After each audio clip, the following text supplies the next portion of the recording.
There is a town in Pennsylvania where smoke breathes from the ground, where, in January, the earth under your feet is warm to the touch, where cracks in the road glow a faint orange at night, and where the air carries the mineral burn of something ancient, consuming itself from within.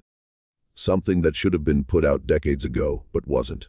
Not because no one tried, but because certain men with titles, offices, and access to documents never meant for the public, decided that what burned beneath Centralia was worth more alive than dead. The official story says it began with a trash fire in May of 1962. A simple, stupid accident. Burning garbage in an old strip mine pit that happened to sit above one of the most extensive networks of underground anthracite coal seams in the eastern United States.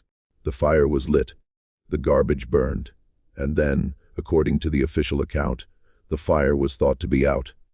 An accident. A miscalculation.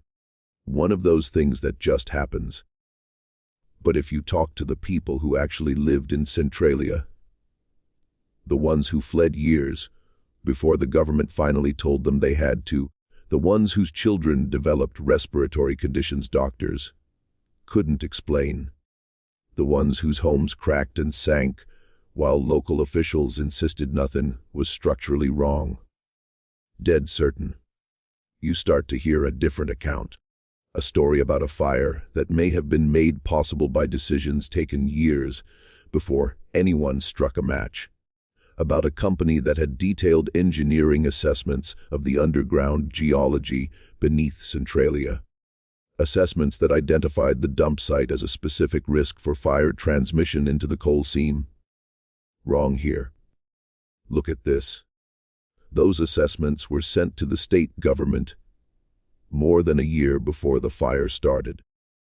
About state officials who failed to act, or were advised not to act, during the years when intervention was still feasible, and about a decision made somewhere, by someone, that a community of several thousand people living above a growing underground furnace was a problem to be managed, not solved. This is not a story about ghosts or curses. Nothing supernatural happened in Centralia. That is precisely what makes it so deeply, persistently disturbing. Before we continue with the story of Centralia, Pennsylvania, if you have ever felt that the ground beneath you is less solid than you were told, if you have ever wondered what institutions will sacrifice to protect themselves when the truth starts burning its way toward the surface, make sure you subscribe to Liturgy of Fear. Hit that notification bell so you never miss one of these deep dives into America's hidden histories. And tell us in the comments which city or state you're listening from tonight. We read every single one, because what happened in Centralia didn't begin in 1962. It began nearly a century before, in the belly of the mountains, where men went underground and learned things about the earth that the earth preferred to keep to itself. To understand Centralia, you have to understand what anthracite coal meant to the people of central Pennsylvania in the second half of the 19th century. It wasn't just fuel. It was life itself, the material from which entire communities were built and sustained. The thing that justified the existence of dozens of small towns in the valleys and ridges of the Appalachian Mountains. Unlike the softer bituminous coal found elsewhere, anthracite burned hotter, cleaner, and longer. It was the coal that heated the brownstones of New York City and the townhouses of Philadelphia. It was the coal that powered the factories of the Gilded Age, that made possible the particular form of industrial capitalism, which reshaped the United States in the decades after the Civil War. And the men who controlled the rights to pull it from the earth became, during those years, extraordinarily powerful. The region that would become Columbia County sat atop one of the most extraordinary geological formations in North America, a massive anthracite deposit running in thick, interconnected vines through the ridges and hollows of the Central Appalachians. Those veins had been worked for generations. Small, independent mining operations had opened shafts and dug tunnels throughout the area during the first half of the 19th century, pulling coal by hand and mule, leaving behind a labyrinthine network of tunnels and chambers that was never comprehensively mapped. When the large coal companies arrived after the Civil War and began systematic industrial extraction, they inherited not just the coal, but also that underground architecture, all its passages, chambers, intersections, its flooded and gassed sections, its sealed entries and rotted timber supports. The town of Centralia was incorporated in 1866, though settlers had occupied the valley for decades before. It sat in a natural bowl between ridges, a compact grid of streets pressed close together, the way towns in coal country always were, as if proximity itself might offer some protection against the particular loneliness of the mountains. By the 1870s, the Philadelphia and Reading Coal and Iron Company had already begun systematic operations in the area, and the network of tunnels honeycombing the ground beneath Centralia's streets grew more extensive every year. The miners who worked those tunnels knew them like the floors of their own homes. Which passages connected to which, where the ceilings were low, where the air went bad in wet weather, which shafts had been abandoned and sealed with nothing more than a few timbers and a rough fill of ash and dirt. The men who worked those mines were largely immigrants: Welsh, Irish, Lithuanian, Polish, Slovak, Italian.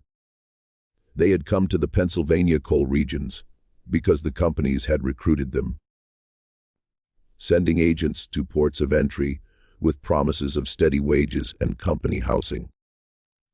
And they had stayed because the coal had swallowed their fathers, their brothers, their neighbors. And because the coal region was all they knew. They built churches in Centralia. Half a dozen denominations crowded into a town that at its peak held around 2,000 souls. They built a school, a post office, a movie theater, taverns, a lunch counter, a hardware store. They built, in other words, a real community, a place with its own texture and memory, on ground that was never entirely theirs. A miner named Joseph Kudlak, who worked the Locust Run shaft from 1898 until a roof collapse took 2 of his fingers in 1911, kept a journal that was eventually preserved by his granddaughter and donated to a small historical archive in Bloomsburg. In an entry from the summer of 1903, he wrote something that would read decades later as a kind of unwitting prophecy. The foreman tells us again today to leave the number 7 corridor sealed and to ask no questions about it. He says the gas in there is bad. But I have been at the entrance to that tunnel, and there is no bad air that I can detect.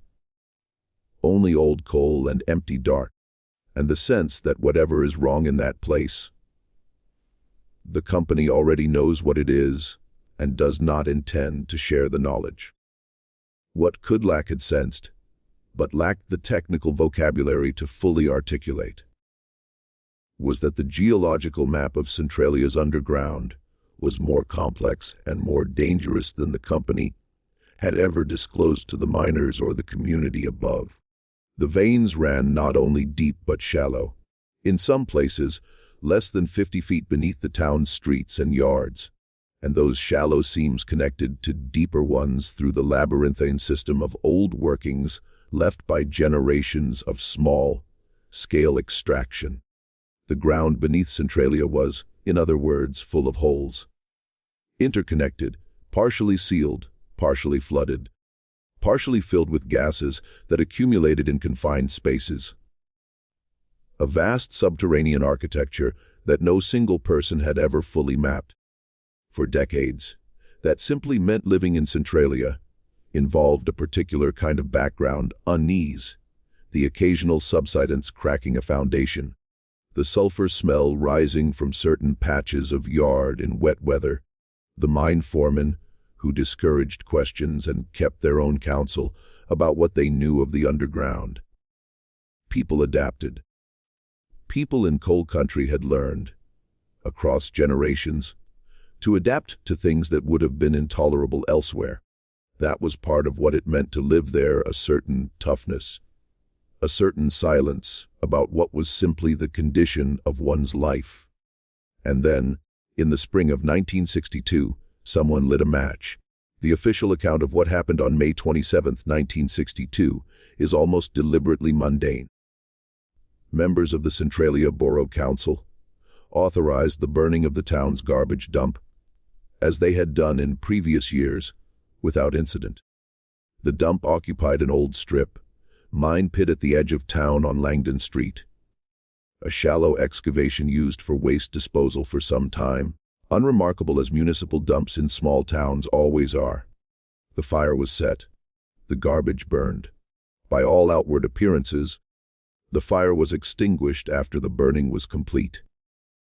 Muttered, the council members went home. The borough of Centralia proceeded with its ordinary business. Over the following days, workers noticed sections of the dump still smoldering. They applied water. They covered smoldering areas with soil. They returned the next day, and the smoldering continued. This wasn't at first treated as unusual.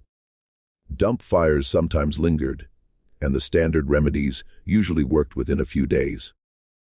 What no one on the Borough Council knew, and what the state agency responsible for mine safety almost certainly did know, was that the Langdon Street dump had been built in a location posing a specific and documented risk. An engineering assessment commissioned in April of 1961, more than a year before the fire, by the corporate entity holding mineral rights to the coal seams beneath Centralia, had identified the dump site as adjacent to, and in some sections directly above, an unmapped series of old workings that connected to the main seam network. The assessment noted, in careful technical language, that burning operations at the dump site should be conducted under supervision, given the risk of fire transmission to the underlying coal seams. That assessment had been submitted to the state government. It sat in a filing cabinet somewhere in Harrisburg, while the Borough Council voted to burn the dump in May of 1962. Nobody told the Borough Council. No memo was sent, no phone call made, no notice posted. Nobody pulled the engineering file and said, "Wait, this location has been identified as a risk." And so the fire found the coal. Not dramatically, not with an explosion or a visible catastrophe that would have demanded immediate response. But slowly, invisibly, the way underground fires always begin, a thin unmapped seam along the edge of the pit. The fire followed the seam connected to others. The network of old workings provided passage. The fire moved. Coal seam fires are not like surface fires. They don't roar. They don't produce the visible drama that prompts immediate response. They smolder at temperatures that can exceed 1,000 degrees Fahrenheit, while leaving the surface above them looking, to the casual observer, more or less normal. They follow seams wherever the seams lead, through the dark, through old tunnels, through the complex underground geography no surface map fully captures. And they are extraordinarily difficult to extinguish once they have established themselves in a seam system, particularly when that system is as extensive and as poorly mapped as the one beneath Centralia. In the weeks and months following the May fire, the State Department of Mines and Mineral Industries received reports from inspectors who had visited the dump site. The reports noted ongoing subsurface combustion. They noted that standard suppression methods were not producing the expected results. They noted that the fire appeared to be spreading beyond the boundaries of the dump pit. And then, for a period that would later become the subject of considerable scrutiny, the decisive action those reports called for simply did not materialize.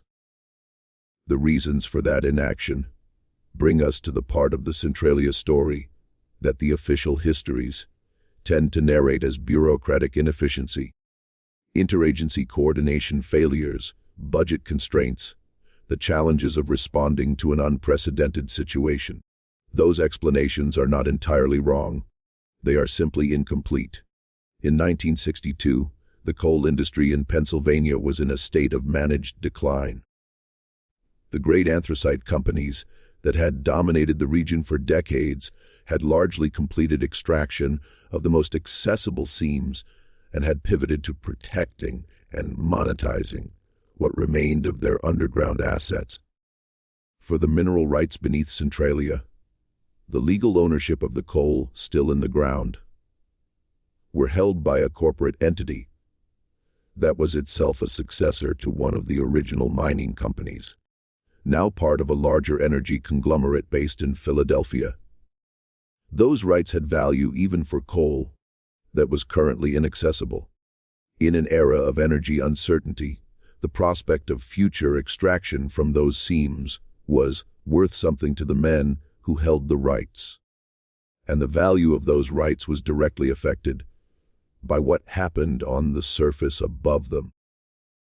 Several of the men in positions most relevant to a rapid response to the Centralia fire had professional histories, and in some cases professional relationships, that connected them to the coal industry they were nominally regulating. This was not unusual in Pennsylvania at the time. The revolving door between industry and the agencies overseeing it was not secret. It was simply the established order, the way things had worked for decades in a state where coal was king, and the people who ran coal were woven through the fabric of government and civic life at every level. Extinguishing the fire in its early stages would have required excavating the affected area of the dump, removing the burning material, and isolating the seam entry points to prevent reignition. Early engineering estimates that exist in the state record, put the cost of such an intervention at somewhere between 175 zalozen and 400 zalozen. Significant but not catastrophic. Not the kind of expenditure that should have been difficult to justify when the alternative was allowing a fire to spread through the underground seam network beneath an inhabited community. The state hesitated. Federal agencies were consulted. A working group was formed. Studies were commissioned. More time passed.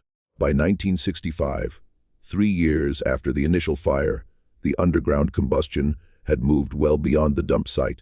Engineers who examined the area for the state that year produced reports using language like significant expansion and continued spread into the township and immediate intervention needed. One engineer, named Harold Tresize, submitted a formal assessment that autumn, noting specifically that the fire front had reached a point where it was threatening to become uncontainable if action was not taken within the immediate future. That report sat in a filing cabinet in Harrisburg for the better part of a year. By the time money was actually allocated for a serious suppression attempt, a trenching operation designed to cut off the fire's path, the fire had already moved around and beyond the trench before the work was completed. The first major federal intervention came in 1969. By then, the fire had been burning for 7 years, had spread through multiple seams, and had placed itself in a position where extinguishing it would have required an effort of a scale and cost that neither the state nor the federal government was prepared to commit. What had been a containable local problem in 1962 was, by 1969, a catastrophe in slow motion. The surface of Centralia was still intact. The houses were still standing. The school was still open. Children still walked to church on Sunday mornings, along streets that, from above, looked more or less as they always had. But below the surface in the dark, the fire moved through the seams with the patience of something that had no need to hurry. The people of Centralia did not know the full extent of what moved beneath them. They would spend the next decade and a half finding out, one frightening discovery at a time. There is a tendency in the retrospective telling of the Centralia story to focus on the institutional failures. The documents filed and ignored, the reports produced and shelved, the agencies that studied while the fire spread. That focus is warranted, but focusing exclusively on it risks losing something equally important, the texture of what it was actually like to live in Centralia during the years between the fire's beginning and the evacuation's end. The answer, in ways simultaneously mundane and heartbreaking, is that life in Centralia during those years was recognizable. People went to work. Children went to school. The churches held their services, suppers, and annual fairs. The remaining storefronts stayed open as long as they could. Neighbors visited neighbors. People argued at borough council meetings about exactly the things people argue about at borough council meetings everywhere. Road maintenance, budget allocations, the particular frustrations of local governance. All of this continued with varying degrees of normalcy above a fire that was slowly making the ground they stood on uninhabitable. A teacher named Margaret Petrosky, who taught at the Centralia School from 1958 until it was consolidated with a neighboring district in 1982, gave an oral history interview to a researcher from Penn State's Oral History Project in 1989. She described the experience of those years with a precision that has the ring of something carefully thought through over a long time. The strange thing about it was how ordinary most days were. You would come in the morning, teach, the children would be there, and you would go home. And then sometimes something would happen that reminded you. A crack in the road outside that hadn't been there the week before. Or the smell in the lower hallway we couldn't get rid of no matter what we did. Or one of the children coming in and telling you their mother had been sick again. And you would think, how is this ordinary? How have we made this ordinary? But we did. People do. What Petrosky described, that accommodation of the extraordinary within the framework of the ordinary, is one of the documented psychological responses to chronic environmental threat. When people who cannot immediately remove themselves from a dangerous situation develop a form of normalization that allows daily life to continue. It is not denial, exactly. The residents of Centralia were not, by any documented account, unaware of the fire. They were acutely aware of it, but awareness without the ability to act eventually settles into a kind of background hum. And so daily life continued because it had to, because the alternative was paralysis, because the children still needed to be fed, the bills still needed to be paid, the furnace still needed to be coaxed into life on February mornings, even if that furnace sat in a basement noticeably warmer than it should have been. And the social life of the town during those years had a quality survivors describe with remarkable consistency, a heightened intensity of community connection alongside a growing awareness of impermanence. People came together in the churches, the remaining taverns, and each other's kitchens with an awareness, often unspoken, that what they were maintaining together was fragile in ways communities built on solid ground did not have to confront the same way. Birthday parties, baptisms, Sunday dinners took on additional weight. Arguments about small things, the kind that fill any community's life. The minor irritations and disagreements that normally resolve and are forgotten had a different quality in Centralia during those years, because everyone involved understood at some level that the community they were arguing within might not be there in the same form much longer. Father Bernard Cherney, who served as pastor of one of Centralia's Catholic parishes from 1971 through the final years of the evacuation, described his experience in a memoir published privately and available in the Bloomsburg Historical Collection. He wrote, "I have been present at a great many deathbeds in my ministry, and I recognize now that what I was witnessing in Centralia during those years was something structurally similar. The particular quality of time that belongs to a life that knows it is ending, where each ordinary moment carries a weight it wouldn't have in circumstances of apparent permanence. People in Centralia during those years loved their community with an unusual fierceness and fought for it with an unusual tenacity. And when they finally had to leave, the grief was of a kind I had not encountered before. Not the grief of bereavement, but the grief of a community that had been deprived of the future it should have had." By the mid-1970s, Centralia had already begun to change in ways difficult to quantify, but impossible to miss for anyone who had known the town before. The population was declining steadily, the way a community that has begun to sense something wrong, without being able to name it precisely, does. Young people left after high school and didn't come back. Families who could afford to move quietly did. The storefronts on Center Street emptied one by one. The hardware store closed. The movie house closed. The lunch counter shortened its hours and then its ambitions. The fire made itself known in different ways in different parts of town. In some yards, the grass had died in patches, brown ovals in otherwise green lawns. The soil beneath them warmed to the touch in December, when the ground should have been frozen hard. In some basements, a smell collected in corners and along floor joints. Sulfurous, mineral, the smell of something old burning deep underground.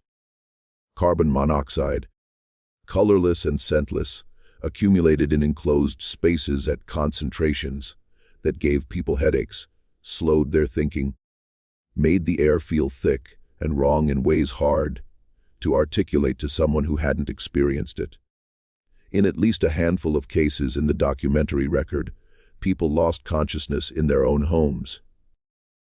A physician named Dr. Raymond Selecki, who had grown up in a neighboring town and maintained a practice serving the coal region community for years, began noticing patterns among his Centralia patients in the early 1970s that troubled him deeply.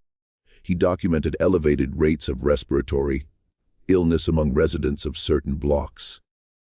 Illness that did not respond normally to standard treatment and seemed correlated with duration of residence, rather than individual health history.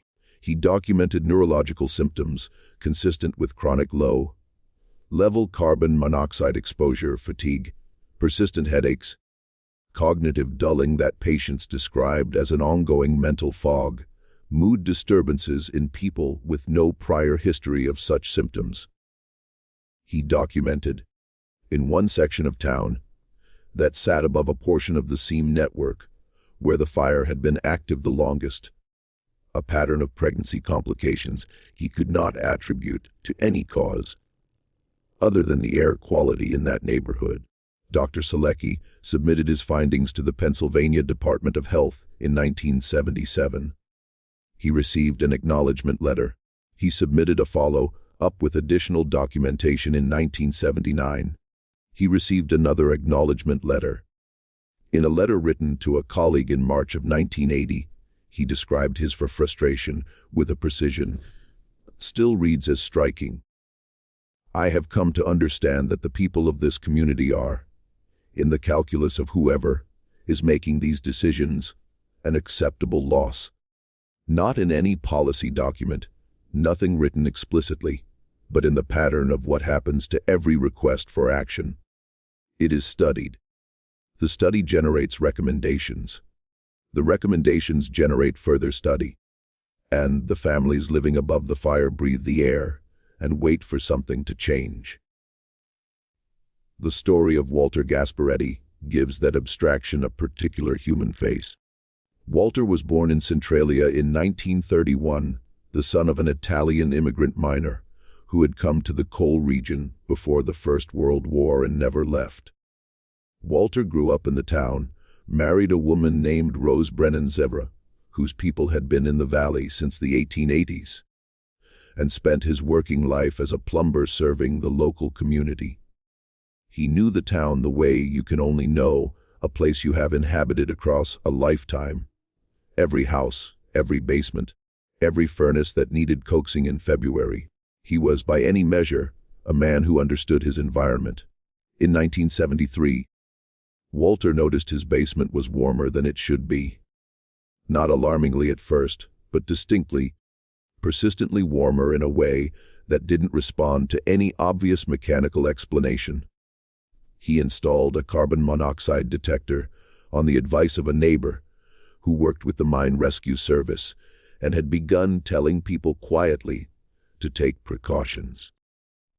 The detector triggered several times in the early morning hours when the house was closed up. Walter went to the borough council. He wrote to the state office in Bloomsburg. He sent a letter to the Department of Environmental Resources in Harrisburg. He was told the situation was being monitored. He was told his readings were within parameters under review. He was told, in the bureaucratic language designed to convey attentiveness while committing to nothing, that the appropriate agencies were aware of his concerns. In the winter of 1976, Rose Gasparetti found her husband on the floor of his basement unresponsive, where he had gone to check on a pipe. When help arrived, the basement was ventilated, and measurements were taken. The carbon monoxide concentration in that space was found to be approximately 3 times the level the state's own standards classified as immediately dangerous to human life. Walter survived.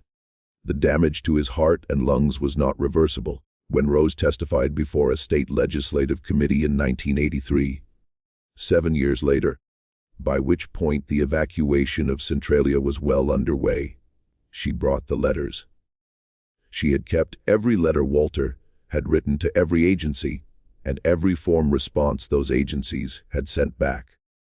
She spread the papers on the table in front of the committee members. Years of correspondence. A documentary record of a man who had tried every channel available to him to communicate that something was wrong beneath his home, and who had received, in return, a succession of letters that acknowledged his concern without acting on it. He knew, she said quietly to the committee. He knew for years before it nearly killed him. Every person he contacted, every official, every agency, they knew, too. What I want answered is not why the fire is still burning. What I want answered is why they let it burn. The committee received her testimony. A report was issued. Recommendations were made. The fire continued to burn. If this story is reaching you, the way it reaches us every time we go back through the record, if the weight of what these people experienced is settling into you, in that particular way true horror does, share this video with someone who needs to hear it. Hit the like button to support this work and leave your thoughts below. Do you think what happened in Centralia was negligence or something more deliberate? We want to know. By 1981, the fire had been burning for nearly 2 decades. The state had acknowledged its existence, had attempted several suppression operations that the fire had circumvented, had also commissioned studies, formed committees, and allocated funds that were spent without producing the outcome they were supposed to produce. The residents who remained in Centralia had developed the particular psychology of people who live with a chronic, unresolved danger, a mixture of adaptation and vigilance, of normalizing things that should not be normal. And then, on the morning of February 14, 1981, the fire introduced itself in a way that could not be explained away or filed in a cabinet. Todd Domboski was 12 years old. He was playing in the backyard of his grandmother's house on Locust Avenue on a cold winter morning, the ground dusted with snow. The wisps of steam rising from certain spots in the yard were a familiar sight. Residents of that block had grown accustomed to them, had stopped remarking on them, had incorporated them into their understanding of what their neighborhood looked like in winter. Todd walked across a patch of ground that looked, as far as he could tell, exactly like the ground around it. The earth gave way beneath him. A sinkhole opened without warning. The surface layer of soil, undermined and desiccated by the heat and gases rising from the fire below, simply gave way under the weight of a 12-year-old boy. The hole that opened was 4 feet across. It deepened rapidly as the loose material at its edges continued to give way. The depth would later be estimated at somewhere between 50 and 150 feet. From the darkness below, carbon monoxide and heat rose in a column immediately visible as a rush of warm, fall air against the February cold. Todd survived because his cousin Dennis was nearby and reached him immediately, gripping his arm while Todd hung in the opening, and the earth continued to crumble around them, extending the hole outward and downward. Others arrived and helped pull him out. The exposure to the gases rising from the seam below was significant enough to require medical attention. If he had been alone, if his cousin had not been close enough, if the hole had been another foot wider when Dennis grabbed for him, he would have died. The carbon monoxide levels in the gases rising from below, as measured shortly after the incident, were at concentrations that would render a person unconscious within minutes and then within a quarter hour. The photographs of the hole circulated nationally. The image was stark and undeniable, a gap in an ordinary backyard. Steam rising from the darkness below, the edge of a snow-dusted lawn crumbling at the rim. Congressional representatives demanded briefings. Journalists who had been covering the Centralia story for years finally had a picture that required no explanation. A 12-year-old boy had nearly disappeared into the burning ground on Valentine's Day, and this particular photograph was one that institutions could not produce a study group to manage. The evacuation process, which would unfold over the following decade, was set in motion by a 12-year-old boy who went outside to play on a winter morning and found that the ground where he stood was not what it appeared to be. This is one of the precise, specific ironies of the Centralia story, that the moment of maximum visibility was also the most personal, the most human, the hardest to abstract. Not a graph of underground temperatures, not an engineering assessment. A child, a hole, a cousin close enough to grab his arm. In the spring of 1997, a doctoral candidate at Pennsylvania State University working on a dissertation about mid-century coal industry regulation made it a discovery in the state archives in Harrisburg that stopped him cold. His name was Michael Fury. He was researching the regulatory framework governing strip mining in the post-war period, and had been working through a large, imperfectly organized collection of files from the Department of Mines and Mineral Industries, the predecessor agency to the Department of Environmental Resources. The collection covered decades of regulatory activity and had not been systematically reviewed since its original deposit in the archive. Near the back of one filing cabinet, misfiled under a heading for Schuylkill County, rather than Columbia County, Fury found a folder containing documents dated from 1961 and 1962. Engineering assessments prepared by a consulting firm working for the corporate entity that held mineral rights to the coal seams beneath Centralia, detailed, technical, precise. They described the underground geology of the area with a thoroughness that made clear the commissioning company had invested serious resources in understanding what lay beneath the town. One section of those assessments addressed the Langdon Street dump site specifically. The language was hedged, the language of engineers, who understood they were producing a document that might someday be reviewed by lawyers. But the substance was unmistakable. The dump occupied a former strip mine pit. That pit was adjacent to, and in several places directly above, a series of old workings that connected to the main seam network beneath the township. Any burning operations at this site should be conducted with specific precautions and under qualified supervision, given the risk of fire transmission to the underlying coal formations. The assessment was dated April 1961, more than a year before the fire. Fury sat in the archive reading room for a long time after he understood what he was looking at. He read through the documents again.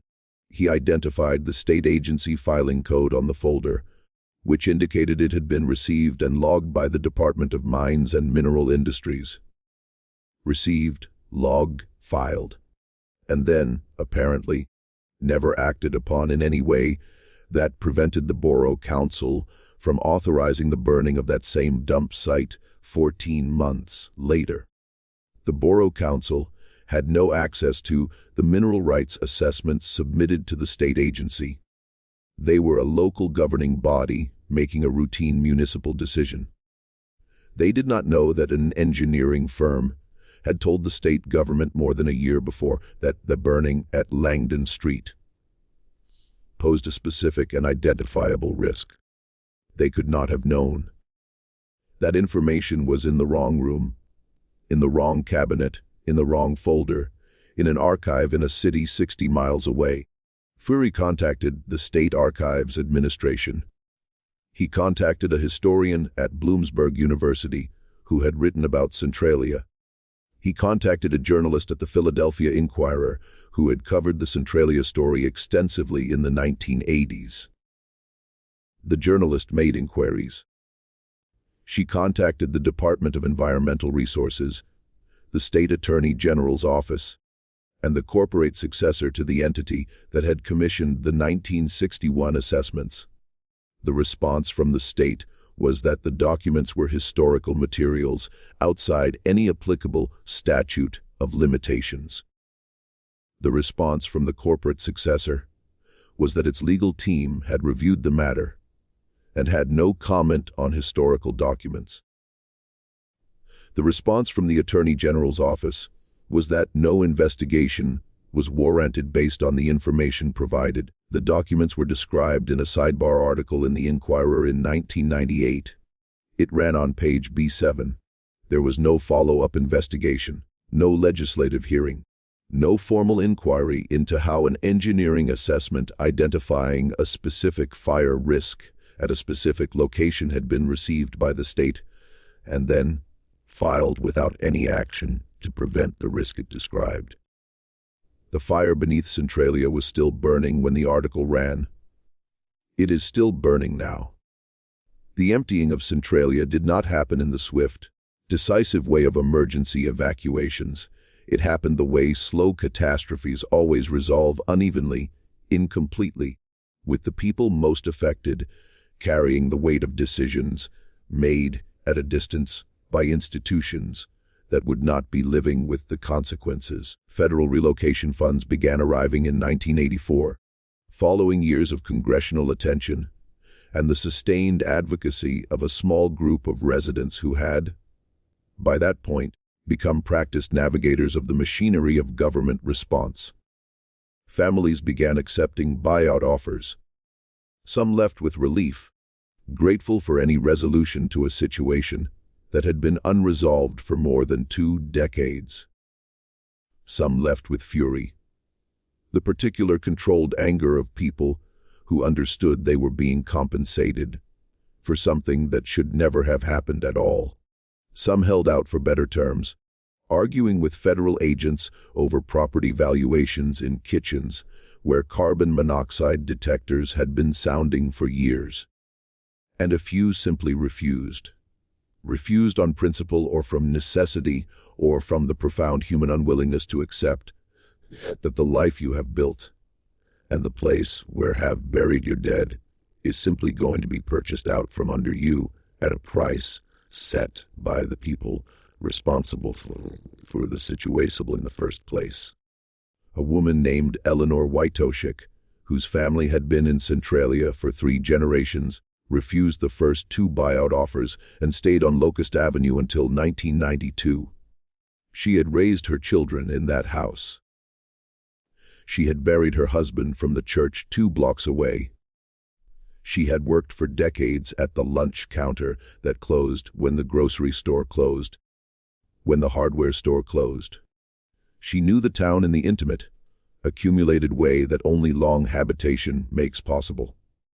In an interview given to a Bloomsburg newspaper, shortly before she finally accepted relocation, she said, "They keep telling us the town is finished. But who decided that? Who decided when we were done? It wasn't us. We didn't decide to have the dump where it was. We didn't decide how the state responded. We didn't decide any of this. We were just here. And now they want to pay us for what was ours and call it settled." Her words contained something that went beyond personal grievance, because she was right in a precise and documentable way.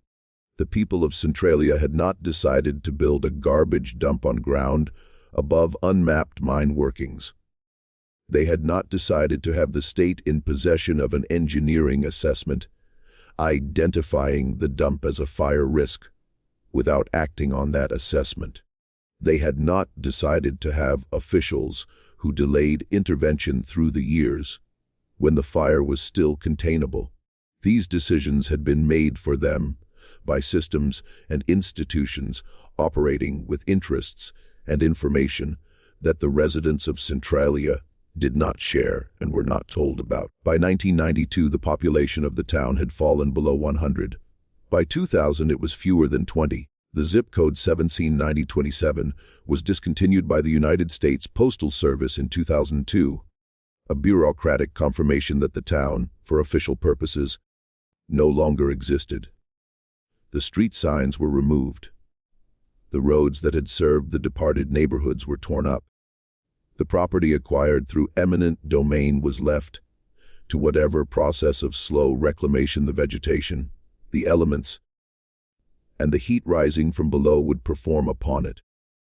The church where Father Cherney had ministered through the years of crisis, St. Ignatius on Wood Street, was one of the last structures to be demolished. The former congregation, scattered across multiple communities in the region, had maintained a connection to the building long after most of its members had left Centralia. When demolition finally came, there were people who drove hours to be present, to stand on the sidewalk outside the building, where they had been baptized, confirmed, married, and where they had buried their dead, and watch it come down. The ground beneath them, even then, was warm. Just when we thought we understood the full picture of what happened in Centralia, just when the scale of the loss seemed fully established, new questions began to surface about what the fire was still doing and what some people may have always wanted it to do. There is a question that runs beneath every account of Centralia, beneath the official histories, the journalistic investigations, the academic analyses, beneath all the documents that have been reviewed and all the testimonies recorded. It is a question that none of the official investigations has ever fully answered. A question that the people who lived in Centralia asked themselves and asked the men in offices and agencies who came to meet with them, take notes, produce reports, and never received a satisfying response to. The question is this: who benefited from the fire continuing to burn? To answer it, you have to think about the underground in a different way than the official story encourages. The coal seams beneath Centralia still contained substantial deposits of anthracite at the time the fire started in 1962. The most accessible seams had been worked, but deeper and more extensive deposits remained, ones that the technology and economics of mid-century extraction had left in place. Those deposits, the mineral rights to that coal, were held by corporate entities that were, by the early 1960s, subsidiaries of larger energy conglomerates. The value of those rights was real, even for coal that was currently inaccessible. In an era when energy economics were volatile and the future of coal uncertain, but not foreclosed, the holders of mineral rights, beneath an inhabited community, sat on an asset whose development was complicated by the presence of the people living above it. You cannot strip mine beneath a community. You cannot excavate the shallow seams beneath a residential neighborhood without relocating the residents above them. The legal and political obstacles to large-scale surface disruption of an inhabited area are enormous eminent domain proceedings. Community opposition, media attention, the full weight of a community's claim to the ground it has occupied for generations. These obstacles are not insurmountable, but they are costly. They take time. They generate scrutiny. They produce the kind of public conflict that companies and the officials connected to them prefer to avoid. But a fire changes the calculus. A fire that makes the surface uninhabitable, that causes the government to declare the ground above the coal too dangerous for human presence, to buy out the residents, to demolish the structures, and to retire the zip code. A fire that does all of that removes the obstacles. It clears the surface. It empties the land of the legal and moral complexity that inhabited land carries. It transforms a town into a depopulated zone where the only remaining question is the industrial one. No document has ever surfaced explicitly stating that the fire was permitted or encouraged to spread as a strategy for clearing the surface above a coal deposit. The historical record does not support a claim of deliberate arson or conscious conspiracy to this specific effect. What the historical record does support, with considerable documentation, is a pattern of decisions, each individually explicable by its own institutional logic, that had the cumulative effect of allowing the fire to grow from a containable local problem into a catastrophe that ultimately emptied an entire community. The 1961 engineering assessment, filed and ignored. The years of delayed intervention, during which the fire moved from the dump site into the seam network. The suppression operations that were underfunded and ultimately ineffective. The decade and a half during which families lived above the expanding fire while agencies studied, committees met, and reports were issued and filed. The documents that sat in the wrong cabinet in the Harrisburg archive for 36 years. Each of these things, taken alone, can be attributed to ordinary institutional failure, bureaucratic inertia, budget constraints, the normal friction of government response to an unprecedented situation. But the pattern of them, the particular way failure, accumulated at every stage where success was still possible, and then the particular way the aftermath of that failure served certain interests very well. That pattern is harder to attribute entirely to simple incompetence. The people who built Centralia worked the mines, raised their children above the seams. They did not have the power to shape that pattern. They had the power to write letters, attend hearings, testify before committees, bring their correspondence, spread it on tables in front of the men who had failed them, and ask very quietly and very specifically, "Why did you let it burn?" None of those men ever gave a satisfying answer. Geologists who have modeled the Centralia fire estimate that, based on the volume of coal remaining in the affected seams and the rate of historical consumption, the fire could burn for another 100 to 250 years from today. There are children alive right now who will not live to see the Centralia fire go out. They will grow up, grow old, build lives, and the fire will still be there when they are gone. Burning in the dark beneath the hills of Columbia County, patient in the way geological processes are patient, indifferent to everything that has happened on the surface above it. The town itself is a kind of ghost. Not in the supernatural sense, but in the very real, very physical sense of a place that exists in the structures of official documentation without existing on the ground. The street grid is still visible from the air. The intersections, the block patterns, the lots where houses stood before the demolition crews came. The vegetation has worked its way through the old foundations. The cemetery is still there, its stones still standing above ground that is warm to the touch, where steam rises on cold mornings through the grass between the grave markers. A small number of people, fewer than 10 by the most recent available counts, remain. They live under an agreement with the state. They may stay in their homes for the duration of their lives, after which the properties revert to Commonwealth ownership. It is, depending on your perspective, either a recognition of something that could not be taken from them or the final act in a very long process of managed erasure. The last people standing on ground the state has already declared does not exist as a community. If you walk through what remains of Centralia on a cold morning, and people do walk there, drawn by the strangeness of it, by the steam rising from earth that should be frozen, by the snow-free patches on the hillsides where the heat below keeps the ground clear. You can feel the warmth through the soles of your boots. You can smell it, that mineral, ancient smell of coal burning deep and slow. The earth beneath you is alive in a way that has nothing human about it, and yet it is entirely the product of human decisions. Every degree of warmth in that ground, every wisp of steam, every crack in what used to be a road, the result of choices made by specific people in specific offices, for reasons never fully disclosed to the people who lived above. Eleanor Wojtosik is gone. Walter Gasparetti is gone.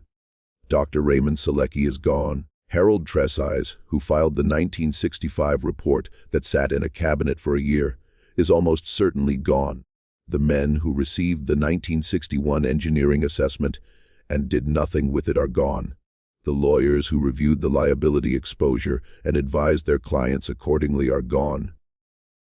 The fire remains.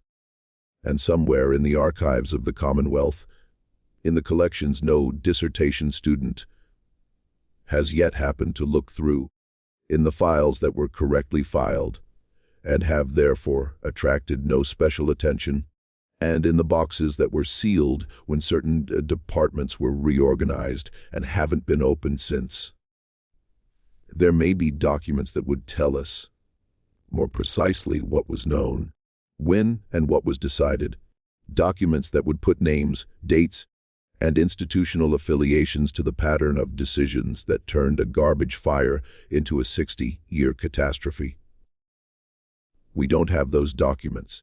We have what the record has given us: the 1961 assessment, the delayed suppression attempts, the letters Walter Gasparetti sent, and the form responses he received, Rose Gasparetti's testimony, and the pile of correspondence she laid on the table before the Legislative Committee. The sidebar, on page B7 of the Philadelphia Inquirer. The children who grew up breathing the air of a town burning from below, whose health history was documented by a physician who could not get the state to investigate his findings. We have the ground itself, warm in January, steaming in winter cold, cracked in ways that tell the story of what burns below, indifferent to every administrative decision made above it. This is what Centralia shows us, that the most consequential disasters are rarely simple. They are the product of accumulated decisions made by systems that rarely face consequences for their choices, affecting communities that had no say in the decisions that shaped their fate. The fire in Centralia is geological now, beyond human intervention at any reasonable scale. But the fire's history is human, thoroughly and specifically human, and the record of it has never been fully reckoned with. What do you think? Do you believe the full truth of what happened in Centralia has ever been told? Do you think the people who made those decisions, the ones who received that assessment in 1961 and filed it, the ones who read Tresize's 1965 report and sat on it for a year, the ones who received Walter Gasparetti's letters and sent form responses, do you think any of them understood, in those moments, what they were setting in motion? Leave your comment below. We read every one, and your thoughts genuinely shape where we take these stories next. If this kind of deep historical investigation is what you came to this channel for, the stories that institutions prefer to leave buried, subscribe to Liturgy of Fear. Hit the notification bell and share this video with someone who needs to hear it. The next story is already waiting. And the ground beneath it, as always, is warmer than it should be.